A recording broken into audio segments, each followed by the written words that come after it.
kita nggak boleh membiarkan jiwa kita yang menguasai kita. Barlefaf itu kecenderungan. Makanya selain Daud ngomong pujilah Tuhan hai jiwaku, ada satu ayat ini, bangunlah hai jiwaku, bangun. Kita tidak akan pernah berjumpa dengan Tuhan kalau jiwamu menguasai kamu.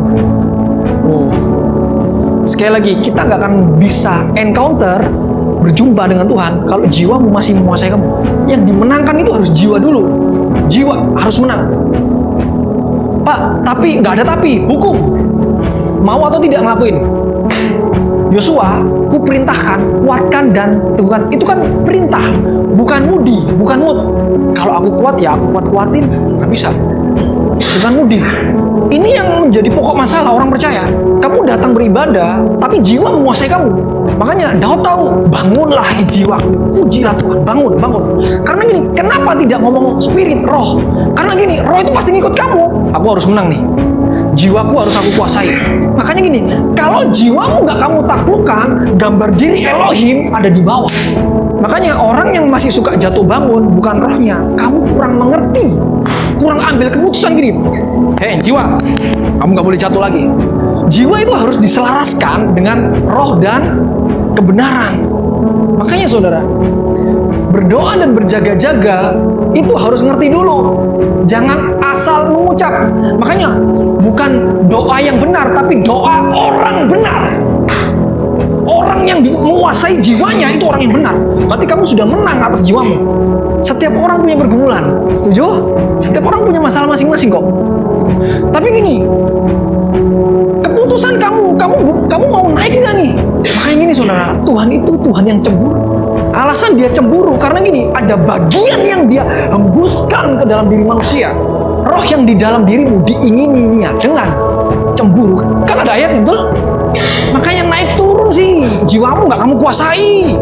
Orang yang sudah tahu pengertian saudara, kamu gini, aduh Tuhan, aku ada problem nih. Yang pertama, bangun hai jiwaku. Lalu yang kedua ini, set over. Kamu harus setting segala sesuatunya, setting. Semuanya setting. Supaya apa? Supaya kamu ketika berjumpa dengan Tuhan, kamu bertanggung jawab atas dirimu sendiri di hadapan Tuhan. Kalau cuma datang memenuhi bangku kosong, saudara sedang buang-buang waktu. Jagalah hatimu dengan segala kewaspadaan itu. Jagalah hatimu terus naik, gak boleh naik turun. Beribadah dan melayani Tuhan, itu kamu sedang, ini saudara, kamu bertanggung jawab. Kamu mempersiapkan diri, kamu bertanggung jawab untuk menghadap Tuhan. Bukan supaya kamu absen, bukan supaya kamu nggak dimarahi. Kamu bertanggung jawab atas nefes yang dihembuskan sama kamu, atas roh Elohim yang dihembuskan sama kamu. Perhatikanlah dengan seksama bagaimana cara kamu hidup. Janganlah seperti orang bebal, tapi seperti orang arif. Orang arif itu gini, dia bisa set what's over, itu orang arif. Saat ketemu Tuhan, aku harus stand sama Tuhan. Aku harus firm. Hati-hatilah supaya jangan hatimu terbujuk sehingga kamu menyimpang dengan beribadah kepada Allah lain dan sujud menyembah kepadanya. Apa yang dipikirkan jiwamu kalau kamu nggak menguasai, kamu sedang menyembah masalahmu. Kamu sedang menyembah pergumulanmu. Nih, kamu disesatkan, kamu menyimpang. Kamu saat berhadapan dengan Tuhan, kamu lebih berat jiwamu, kamu sedang menyimpang.